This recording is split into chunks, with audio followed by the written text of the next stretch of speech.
नमस्ते जी। नमस्ते। आप कौन? अजय ढींगरा का घर यही है क्या? जी यही है। भाभी जी, मैं अजय का बचपन का दोस्त विभोर अरे आप बाहर क्यों खड़े हैं? आइए ना, अंदर आइए। जी।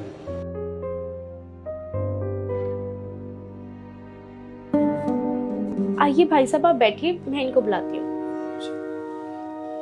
सुनिए जी, आपके बचपन के दोस्त आए हैं। कौन दोस्त? अरे आपके बचपन के दोस्त आए हैं, आके एक बार मिल लीजिए। आया।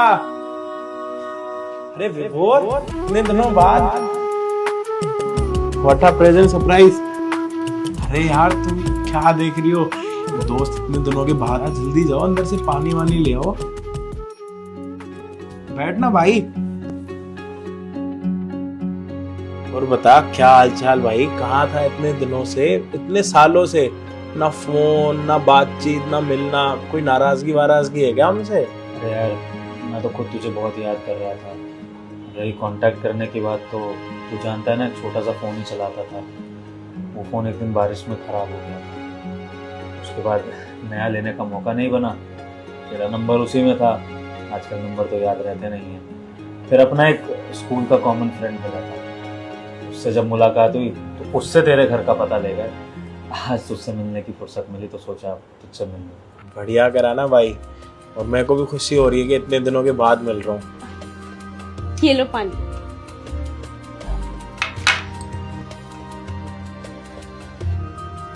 सारा, इतनी दिन बातें करता हूँ ना मैं कि स्कूल में मेरा एक दोस्त था विभोर, उसके साथ मैं ये सारी हरकतें करता हूँ। ये वही दोस्त है मेरा। हाँ, ये बताते थे आपके बारे में। अच्छा, ये सारी बातें तो छोड़िए, सारी बातें होती रहेंगी। मम्मी पापा कैसे हैं? हाँ, मम्मी तो ठीक है भाई, लेकिन पापा पापा क्या हुआ अंकल को? यार 3 महीने पहले पापा एक्सपायर हो गए थे। भाई तूने मुझे बताया क्यों नहीं? इतना कुछ हो गया, तूने एक बार ही मुझे बताना जरूरी नहीं समझा? अरे कम से कम एक बार ही बता तो देता मुझे। कितना प्यार करते थे वो मुझे। कम से कम मैं आखिरी टाइम पर तो मैं उनके साथ होता। आई रियली सॉरी, पर मैं तुझे तो क्या ही बताता। मैं तो अपने करीबी रिश्तेदारों को भी नहीं बता पाया। दरअसल हम लोग शहर से बाहर गए हुए थे दर्शन करने के लिए, और वहीं पर हो गया।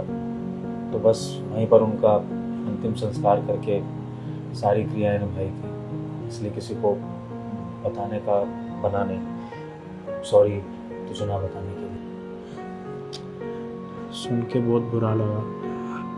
और घर पर सब ठीक है? शादी वगैरह करी, सेटल्ड हुआ नहीं हुआ? हाँ, शादी हो गई है भाई। तेरी भाभी है और एक छोटी सी बच्ची भी है। वाह, कितनी अच्छी बात है। और काम धंधा कैसे चल रहा? बढ़िया, एकदम बढ़िया। तू बता ना, तेरा तो खैर बढ़िया ही चल रहा होगा। इतना अच्छा घर बना लिया तूने, और नीचे मैंने देखा इतनी बड़ी गाड़ी है। भाभी अपनी इतनी अच्छी है, बिल्कुल रानी की तरह रखा हुआ है तुमने उनको। तो अच्छा लग रहा है तुझे अच्छी पोजीशन में देख। मेरा तो बढ़िया, तूने अपने बारे में बताया नहीं।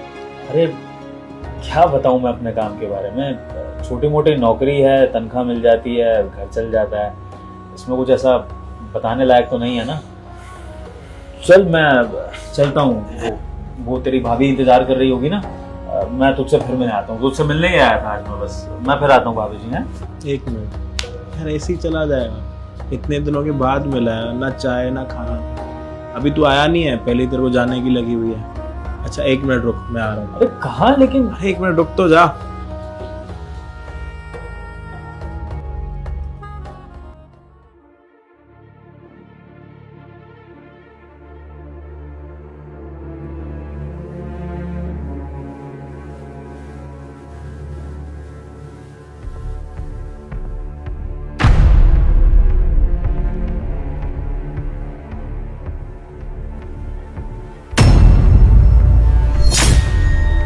पैसे रख ले, काम आएंगे तेरे।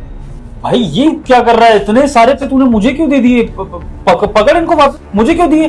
पैसे मेरे नहीं है, पैसे तुझे क्या लगा इतने सालों के बाद आया है मैं मिलने, और जो तू अपने हाल मुझसे छुपा रहा है, तुझे क्या लगता है तेरे हालात मैं जानता नहीं? यार कमाल कर रहा है तू भी। मैंने तुझे नहीं बताया कि मुझे जरूरत है किसी चीज की, और मैं क्या तुझसे पैसों के लिए मिलने आया था? मैं तुझसे ही मिलने आया था। और जब मैंने तुझे बताया नहीं कि मुझे ऐसे कोई जरूरत है, कोई दिक्कत परेशानी है, तो तूने अपने आप से कैसे गेस कर लिया? तो तू मुझे अपना भाई समझता है या दोस्त? ये कैसा सवाल है? मैं तो तुझे भाई से भी बढ़कर मानता हूँ।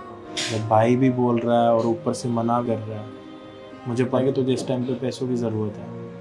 अगर तू अभी पैसे लेने से मना करेगा ना तो मुझे ज़्यादा बुरा लगेगा। भाई आज तुझसे मिलकर ना दोस्ती की असली कीमत पता लगी है।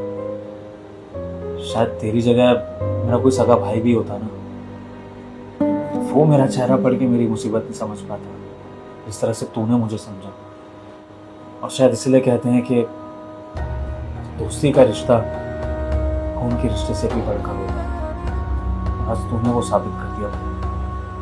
मैं बता नहीं सकता कि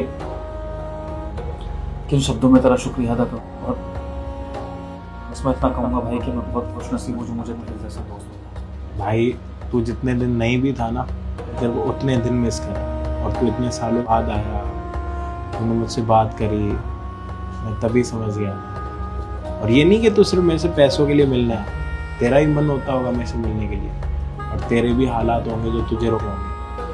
बट इसमें कभी भी किसी भी चीज़ की तेरे को ज़रूरत हो ना, अपने इस भाई को ज़रूर याद कर लियो। भाई मैं तेरी तरह अमीर तो नहीं हूँ जो तेरी पैसों से मदद कर सकूँ, लेकिन इस बात की गारंटी मैं लेता हूँ कि जिंदगी में तुझे कभी भी मेरी किसी भी मोड़ पर कोई ज़रूरत हो, तेरा ये दोस्त तेरे लिए हमेशा अवेलेबल है। पैसे से ना सही तो तेरी या भाभी की कोई सेवा करके कोई कर्ज उतार दूँ, लेकिन हमेशा आप दोनों के लिए मैं खड़ा रहूँगा। प्यार होना चाहिए, और वो प्यार है, हमेशा रहेगा। बात पैसों की नहीं है, बात व्यवहार की है। बचपन में तूने मेरी बहुत हेल्प करी है, स्कूल टाइम में, वो सारे मुझे याद है। वो दिन तो वापस नहीं ला सकता, लेकिन अब अगर मैं तेरी मदद कर सकता हूँ मैं बिल्कुल करूँगा और हमेशा करूँगा। बिल्कुल भाई, जब तेरी भाभी को बताऊंगा ना तेरे बारे में, बहुत खुश होगी। दोनों को लाऊंगा साथ में। अभी चलता हूँ, वो तेरी भाभी इंतजार कर रही होगी, फिर आता हूँ जल्दी मिलने। अच्छा भाभी जी, नमस्ते। नमस्ते। आता हूँ यार।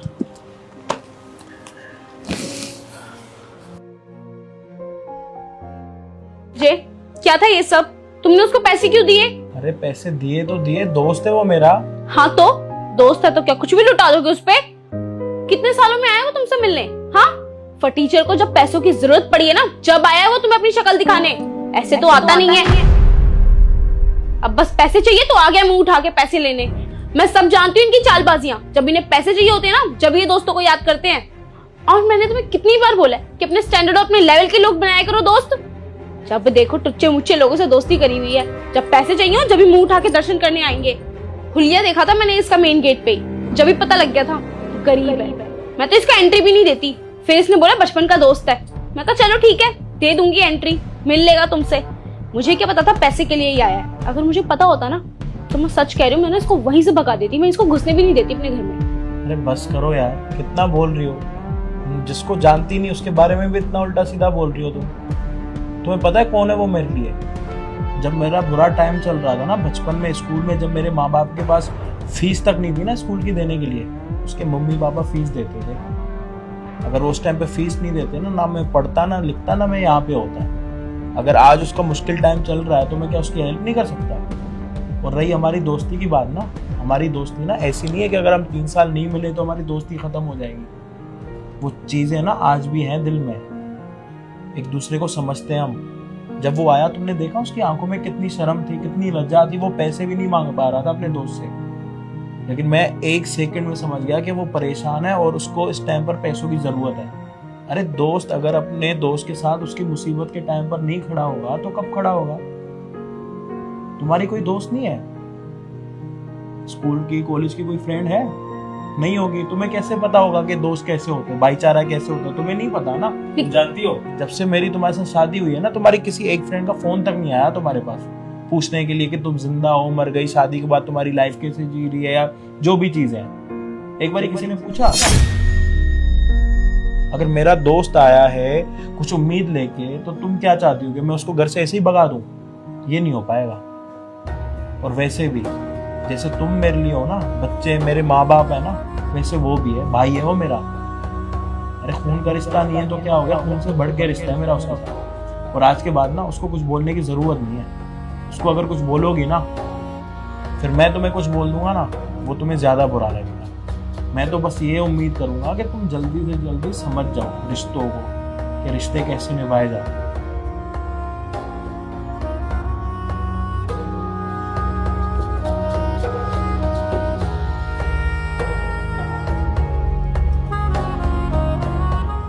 ड्राइवर, गाड़ी निकाल। हाँ जी मैडम। तुम कौन हो? वो मैं परवेश जी का बेटा हूँ। पर क्या है कि उनकी तबीयत आज कुछ ज़्यादा ही ख़राब थी, तो इसलिए मैं आ गया। तो उन्होंने मुझे आपको पिक करने के लिए भेजा। अच्छा, तो तुम अपने पापा की जगह आए हो। यूनिफॉर्म कहाँ है तुम्हारी? अरे वो एक्चुअली क्या है कि मैं खुद एक मीटिंग पर जा रहा था और उन्होंने मुझे इतनी जल्दी में बताया, तो मैं जैसा था वैसा ही आ गया। क्या बात है, अब ड्राइवर के बेटे भी मीटिंग करने जाएंगे? वाह यार, वैसे ना तुम्हारे पापा भी ऐसे बहाने देते थे, तुम उनसे कम नहीं हो यार। गरीबों का ना यही रहता है, तुम लोग तो कुछ भी बोल देते हो और हम जैसे लोग मान जाएं। इंटरव्यू और तुम। मैडम आपको शायद कुछ मिसअंडरस्टैंडिंग हो रही है। मेरे पापा तो काफ़ी ऑनेस्ट इंसान है। आज सच में उनकी तबीयत ज़्यादा ख़राब थी, इसीलिए उन्होंने मुझे यहाँ पे भेजा आपको पिक करने के लिए। आप बताओ ना, मैं आपको कहीं भी ड्रॉप कर देता हूँ। चलो ठीक है, मान लेती हूँ कि तुम्हारे पापा की तबीयत सच में खराब है, तो तुम आए उनकी जगह। लेकिन तुम ऐसे मैनेज करोगे, ऐसे काम करोगे? और ये क्या कपड़े पहने तुमने? अरे यूनिफॉर्म कहाँ है? यूनिफॉर्म में तो आना चाहिए था कम से कम। मैडम आप आज प्लीज़ मैनेज कर लो, नेक्स्ट टाइम से मैं ज़रूर इस चीज़ का ध्यान रखूँगा। एनीवेज, आगे से ध्यान रखना। गेट खोलो।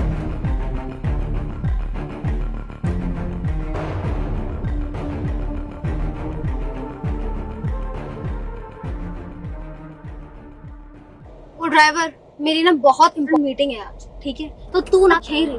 अगर इधर उधर चला गया ना, तो तेरे बाप को ना नौकरी से निकाल दूंगी, समझा? ठीक है मैम, मैं कहीं नहीं जाऊँगा। गुड।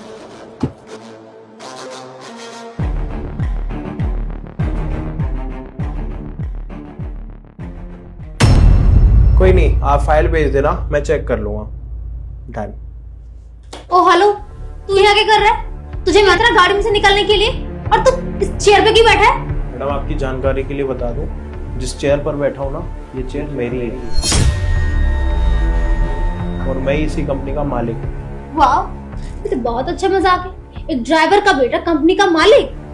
सुनो, मजाक करने की कोई जरूरत नहीं है। जल्दी से जाओ और बॉस को बुलाओ, मेरी बहुत इंपॉर्टेंट मीटिंग है उनके साथ। मैं काम को लेके ना बिल्कुल भी मजाक नहीं करता, और मैं अभी भी कोई मजाक नहीं कर रहा। आपका जहाँ पे इंटरव्यू था, जिनको आप इंटरव्यू देने के लिए जा रहे थे, उनका नाम अजय था और मेरा नाम भी अजय ढिंग है और इसी कंपनी का मालिक हूँ, और आप मुझे इंटरव्यू देने के लिए आए। आप अजय ढिंग रहो? जी। बट सर, मुझे एक बात समझ में नहीं आई। आप इतनी बड़ी कंपनी के मालिक है, तो आपके पापा ड्राइवर की जॉब क्यों करते हैं? अरे वो क्या है ना, मेरे पापा ना काफ़ी ईमानदार और होनेस्ट है। उन्होंने इतने साल काम करके ना मुझे इस लायक बनाया कि मैं इतनी बड़ी कंपनी का मालिक बन चुका हूँ। मैंने उनको बहुत बार ही बोला है कि पापा अब तो आप ये काम छोड़ दो, क्योंकि आपका बेटा इतनी बड़ी कंपनी का मालिक बन चुका है। लेकिन क्या है ना, मेरे पापा को ना घर पर बैठना नहीं आता, और वो काफ़ी होनेस्ट और ईमानदार इसलिए भी हैं, वो ये चाहते हैं कि जिनके घर पर मैंने इतने साल काम करके तेरे को इतना बड़ा इंसान बनाया, आज भी मैं उन्हीं के घर काम करूँगा। और आज उनकी तबीयत खराब हो गई, उन्होंने मुझे आपको पिक करने के लिए भेज दिया।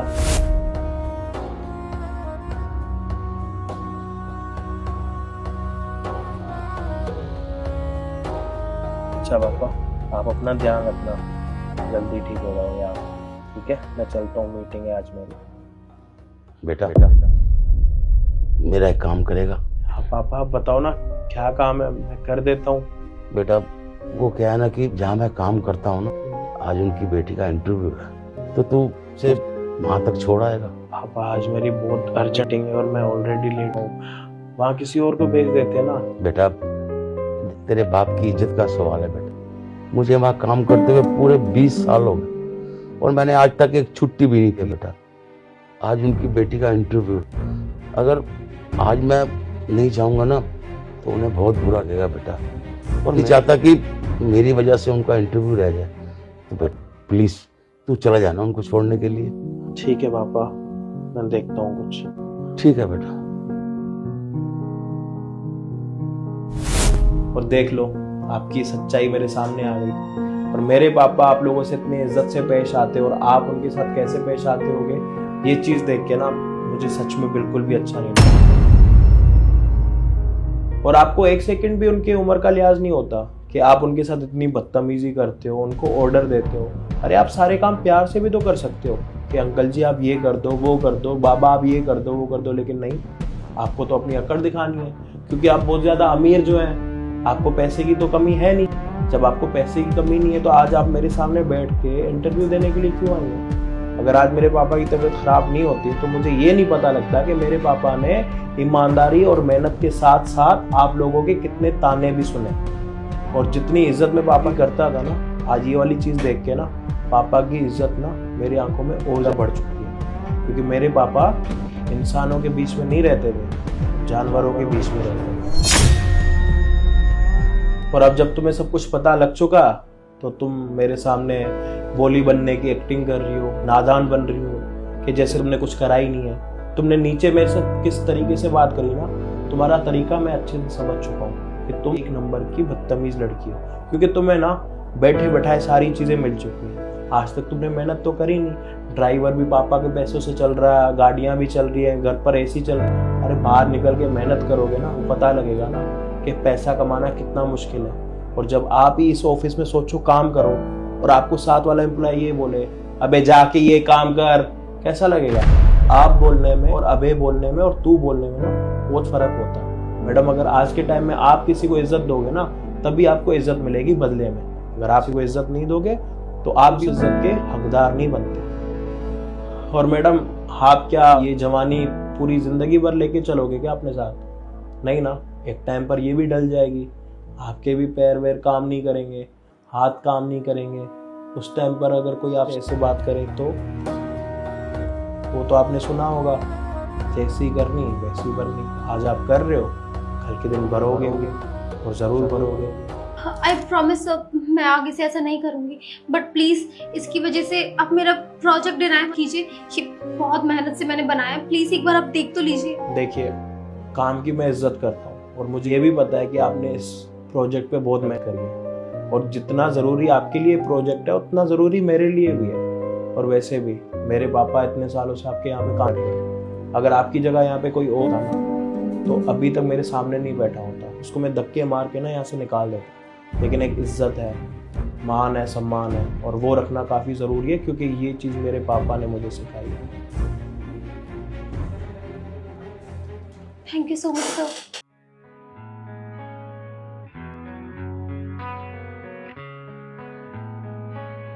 सच में आपने इस प्रोजेक्ट में मेहनत तो बहुत ज़्यादा करी है।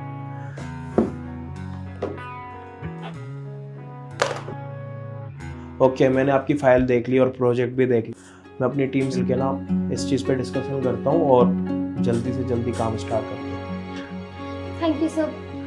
तो मैं चलती हूँ। और आज के बाद ना किसी भी बड़े वर्ग के साथ ना ऐसे बात मत करना, चाहे वो बड़ा हो या छोटा, अमीर हो या गरीब, सबकी इज्जत करना सीखो। जी sir, I am really sorry, मैं आगे से रखूँगी। मैं चलती हूँ। ध्यान आप कहीं दिख नहीं रहे। यही तो बैठी हूँ, आप कहाँ हो? मेरी हाथ ऊपर करना।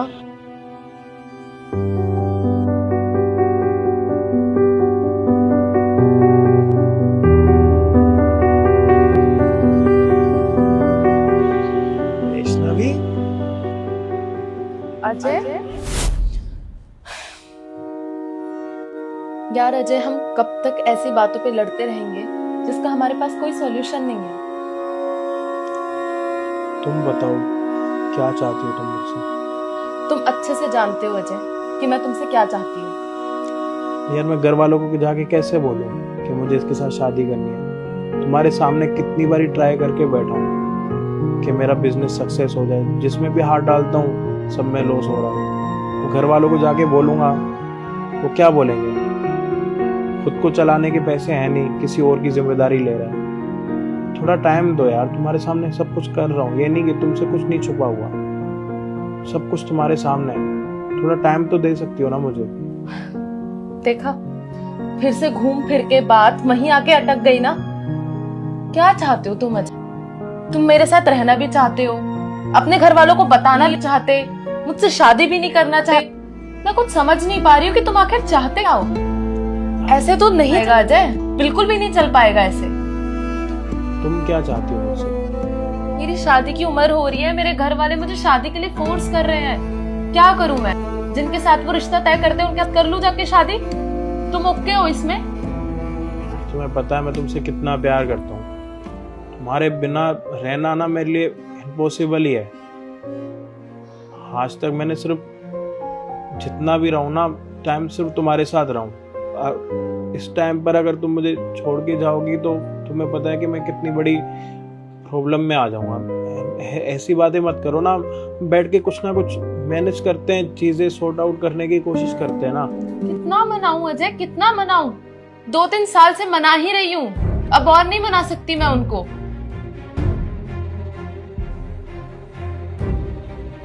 बहुत हो गया।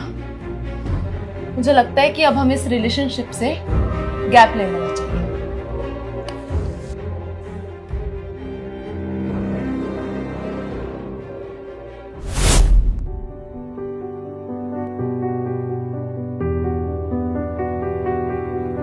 अजय, वैसे अजय तुमने अब तक शादी नहीं की, क्या कर रहे थे इतने टाइम से? Nice question. तुम्हें पता है वैष्णवी कि मैं तुझसे कितना प्यार करता था, मतलब अभी भी करता हूँ, और मुझे लगता है कि शायद मैं हमेशा करता रहूँ। और हम दोनों की हमेशा की लड़ाई किस चीज़ के ऊपर होती थी? मैं अपने घर वालों को नहीं बता सकता था। उस टाइम पे मैं सेटल्ड नहीं था। घर वालों को बताता तो 100 ख्याल मेरे दिमाग में चलते थे। पहले वो बोलते खुद सेटल हो जा, मैं मिलवाने के लिए लेके जाऊँ वो मना ना कर दे, बहुत सारी चीज़ें, और मैं तुम्हें खोना नहीं चाहता था। और फिर हम दोनों अलग हुए, लेकिन मैं तब भी ना तुमसे ही प्यार करता रहा। बहुत सारे लोगों से बात करी, लेकिन कभी वो वाली वाइब आई नहीं जो तुमसे आती है, जो अभी आ रही है। और उसके बाद मैंने एक फेक अकाउंट बनाया, और आज देखो हम दोनों साथ बैठे हैं बिछड़ने के बाद। वो कहावत तो तुमने सुनी ही होगी, अगर कोई किसी को दिल से चाहे ना तो पूरी कायनात जुड़ जाती है उन दोनों को आपस में मिलवाने के लिए। तो मुझे लग रहा है कि कायनात भी यही चाहती थी, हम दोनों का मिलना दोबारा से। और एक बात और, डू यू मैरी मी?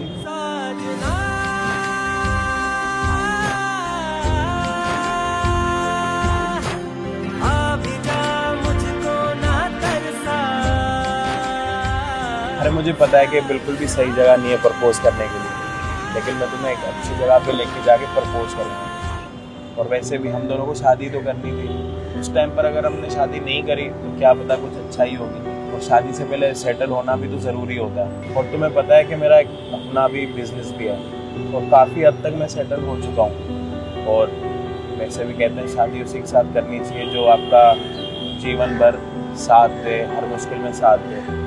और तुमसे बेटर मुझे कोई और मिल नहीं सकती। मैं टाइम बिल्कुल भी वेस्ट नहीं करना चाहता। अजय, मैं भी तो हमेशा से यही चाहती थी। और तुम्हें पता है, जाने के बाद मैंने बहुत लोगों से बात करने का ट्राई किया, पर कभी किसी के साथ मैं अटैच ही नहीं हो पाई। क्योंकि जब भी किसी से बात करने जाती थी तो तुम्हारा चेहरा सामने आ जाता था, हमारी वो अच्छी यादें याद आ जाती थी। मैं कभी मूव ऑन नहीं कर पाई अजय, बस हमेशा यही बोलती रही कि काश हम दोनों साथ होते तो कितना अच्छा होता। और देखो आज हम दोनों साथ बैठे भी हैं। ठीक है, लेकिन अब ना मुझे टाइम बिल्कुल भी वेस्ट नहीं करना।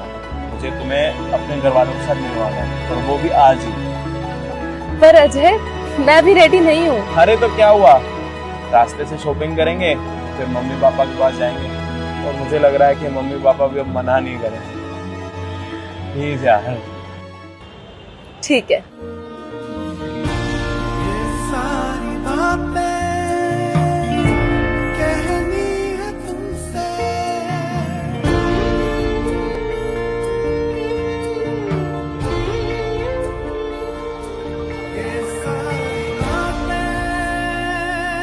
मैं लोकेशन पे पहुंच गई हूँ, आप मुझे नहीं दिख रहे हैं।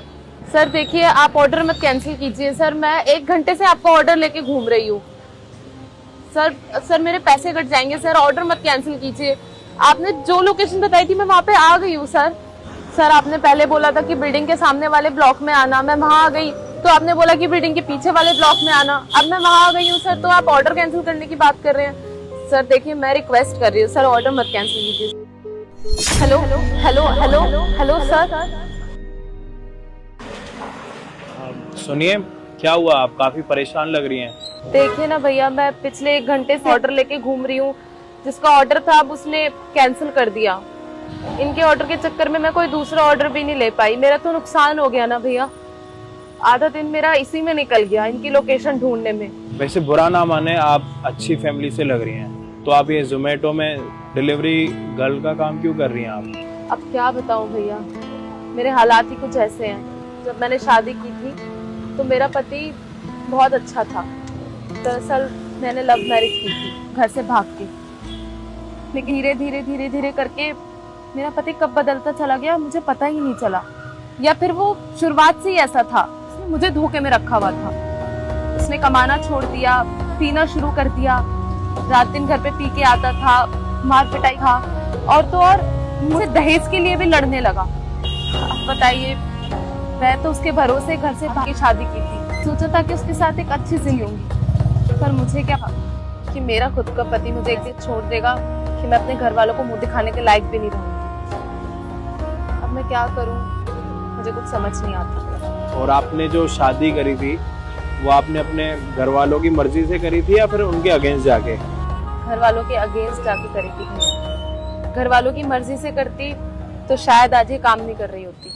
और मेरी मजबूरी तो देखिए भैया, मैं वापस अपने घर भी नहीं जा सकती, क्योंकि जब मैंने भाग के शादी की तो मेरे पापा ने मुझसे बोला था अगर मैं वापस इस घर में आऊंगी तो वो जिंदा नहीं रह पाएगा।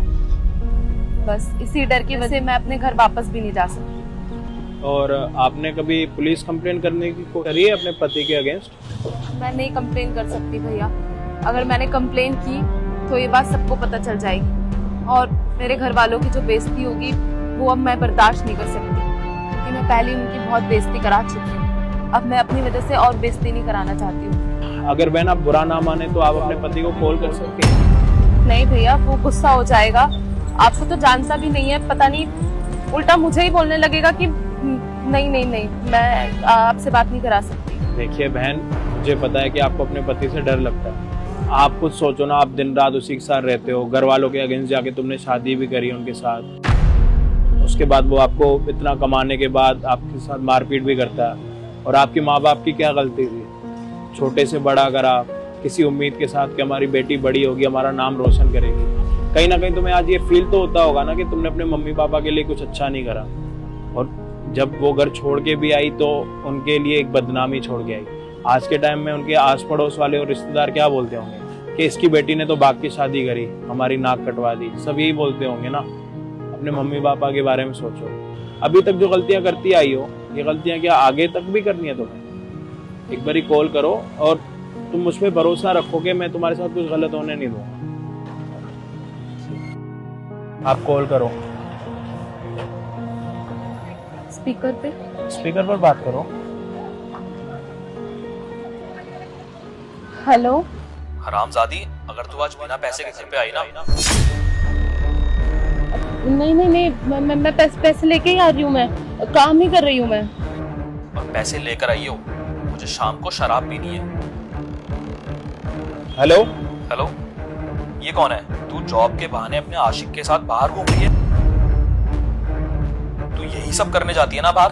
तू घर आ, तुझे मैं बताता हूँ। भाई, मैं इसका आशिक नहीं हूँ, और ये ना इस टाइम पे थाने में बैठी हुई है और तेरे अगेंस्ट ना कंप्लेंट कराना चाहती है। भाई देखो, ये हम दोनों का ना पर्सनल मैटर है, तो आप इससे थोड़ा दूर ही रहो। ये तेरा फैमिली मैटर होगा बाद में, अब ये ना पर्सनल मैटर हो चुका। और तेरी पत्नी ना थाने में बैठी है, तेरे ऊपर अगर एक पुलिस कंप्लेंट हो गई ना बेटा, जिंदगी भर अंदर बैठा रहेगा। तेरी पत्नी ने तेरे से शादी इसलिए करी है कि वो हमेशा दुखी रहे, है? शादी के बाद मारपीट करता है, इसने सारी बातें मुझे बता दी। अब अगर तेरे ऊपर एक पुलिस कंप्लेंट हो गई ना, पूरी जिंदगी अंदर बैठा रहेगा। समझ आ रही है तुझे? सर सॉरी, मुझसे ना गलती हो गई है और मैं आज के बाद कभी अपनी पत्नी को परेशान नहीं करूंगा। वैष्णवी प्लीज मुझे माफ कर दो, आज के बाद तुम्हें कोई काम करने की जरूरत नहीं है। तुम आराम से घर पे बैठना, सारे काम मैं करूंगा। प्लीज तुम बस कंप्लेंट मत करो, प्लीज मैं तुम्हारे आगे हाथ जोड़ता हूँ। देखो, अगर आपने अगली बार फिर से ये सब किया तो मेरे पास कोई ऑप्शन नहीं होगा। इस बार तो मैं छोड़ रही हूँ, पर अगली बार मैं जरूर कंप्लेन करूंगी, समझे? अब की बार ना तेरी पत्नी के बोलने पे तेरे को छोड़ रहा हूँ। अगर आज के बाद ऐसी कोई भी चीज हुई ना, बेटा सीधा अंदर जाएगा, 4 हवाली के अंदर। जब अंदर की हवा लगेगी ना, तब तेरा बेजाना ठिकाने पे आएगा, समझा?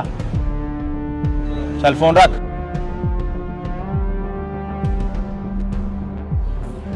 थैंक यू सो मच भैया। मैं नहीं जानती कि आप कौन हैं और आप मेरी मदद करने क्यों आए, पर मैं बस इतना जानती हूँ कि शायद मेरा भाई मेरे लिए ये नहीं कर पाया जो आज आप मेरे लिए करते, और मैं जिंदगी भर आपका एहसान नहीं भूल पाऊंगी। बहन, वैसे तुम्हारा आज का नुकसान कितना हुआ?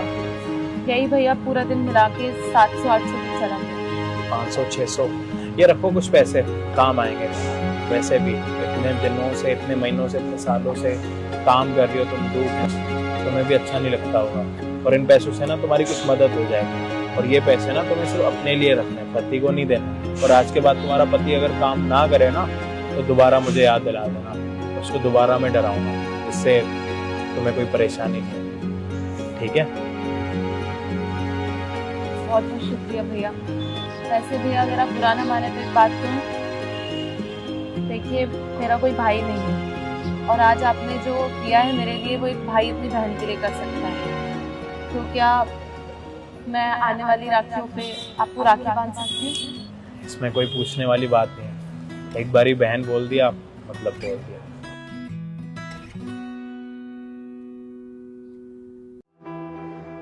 अजय, मुझे 1 लाख रुपए चाहिए। क्या हो गया? 1 लाख रुपए? सब ठीक तो है ना? वो आज क्या हुआ ना। हेलो मैम, आपका ऑर्डर लेके आई थी। हाँ जी, आप 4th फ्लोर पे आ जाइए। आपकी बिल्डिंग की लिफ्ट खराब है। हाँ, वो एक्चुअली मेंटेनेंस पर है। प्लीज आप सीढ़ियों से आ जाइए। सीढ़ियों से? मैम प्रॉब्लम है, मैं नहीं आ सकती, आप नीचे आ जाओ। देखिए, मैं भी नहीं आ सकती क्योंकि मैं प्रेग्नेंट हूँ, आप ही को आना पड़ेगा।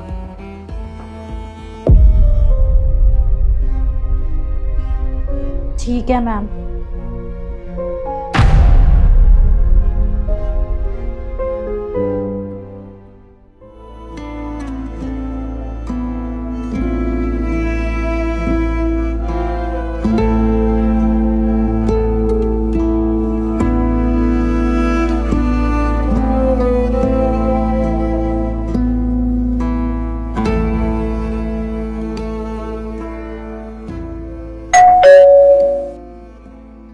मैम आपका ऑर्डर।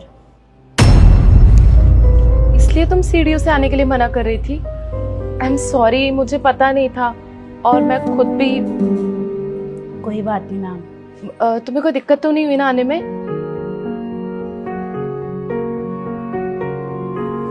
अच्छा, तुम पानी वानी कुछ लोगी? आ जाओ, अंदर आ जाओ।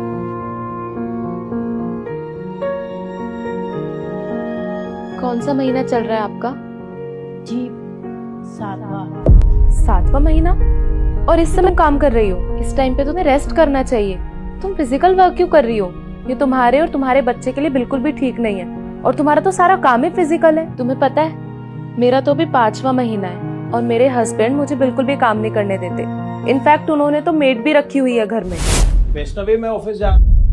अरे मैंने खाना नहीं बनाया, रुको मैं खाना बना देती हूँ। पागल हो गया? डॉक्टर ने मना कर रखा है, प्रेग्नेंट हो तुम, ध्यान रखो। और डॉक्टर ने क्या बोला था? जितना हो उतना रेस्ट करो। और मैंने तुम्हारे लिए भी खाना ऑर्डर कर रखा है, वो खा लेना और अपना ध्यान रखना। ठीक है, तुम भी ध्यान रखो।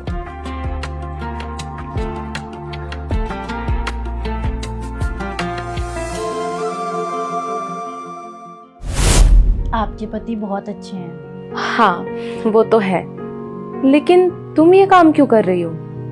मजबूरी है मैम, अगर काम नहीं करूँगी तो खाऊंगी क्या? क्यों? तुम्हारे घर में सिर्फ तुम ही काम करती हो क्या?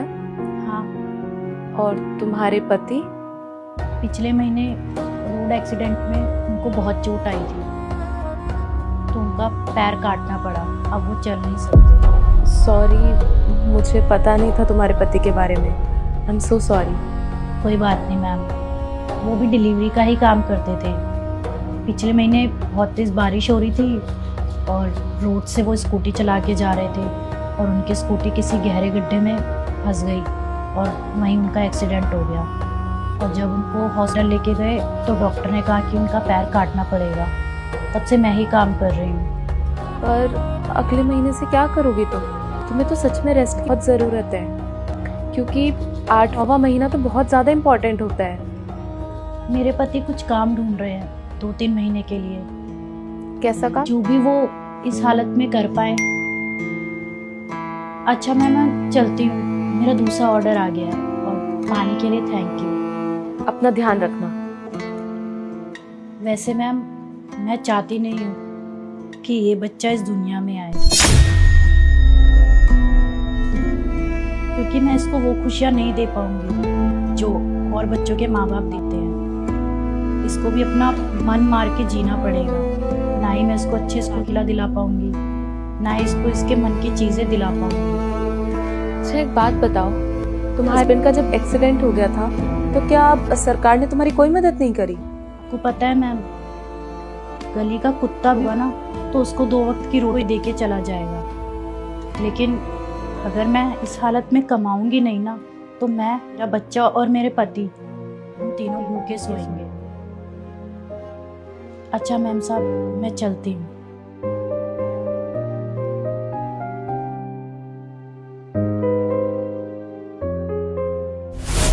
तो बस मैं सोच रही हूँ कि हमें उसकी मदद करनी चाहिए, क्योंकि अगर हम उसकी मदद करेंगे तो उसका प्रभाव हमारे बच्चे पे भी पड़ेगा और फिर उसका आने वाला बच्चा भी अच्छी जिंदगी देखेगा। और फिर उसका कोई ध्यान रखने वाला भी तो नहीं है ना, उसके पति का भी एक्सीडेंट हो गया। प्लीज ना अजय, 1 लाख रुपए की तो बात है, हमें उसकी मदद कर देनी चाहिए। अब तुम खुद ही सोचो ना, आज सुबह जब मैं खाना बनाने के लिए उठी तो तुमने कैसे मुझे टोक दिया, क्योंकि तुम जानते हो कि इस हालत में मेरे लिए काम करना ठीक नहीं होगा। उसका तो सोचो, वो सुबह से शाम तक घरों में जा जाके ऑर्डर्स डिलीवर करती है। उसके लिए तो कितनी मेहनत का काम है ना। उसको इस टाइम पे रेस्ट करना चाहिए अजय। उसका तो 7वां महीना है, फिर भी वो देखो काम करती है। अच्छा, तुम दूसरों के बारे में इतना सोचती हो? तुम खुद तकलीफ में हो ना, तभी तुम्हें उसका दर्द ज़्यादा महसूस हो रहा है। वैसे तुमने सही बोला, 1 लाख रुपए की तो बात है और उसका कोई ध्यान रखने वाला ही नहीं है, तो हम ही उसका ध्यान रखते हैं। कल सुबह होते ही मैं बैंक जाके 1 लाख रुपए निकलवाऊंगा और तुम्हें दे दूँगा, और तुम उसको दे देना, जिससे उसकी भी हेल्प हो जाएगी और हमारे बच्चे पर भी ना अच्छा प्रभाव पड़ेगा। Thank you Ajay. खाना खाया? हाँ खा लिया। रुको, मैं दे रहा हूँ।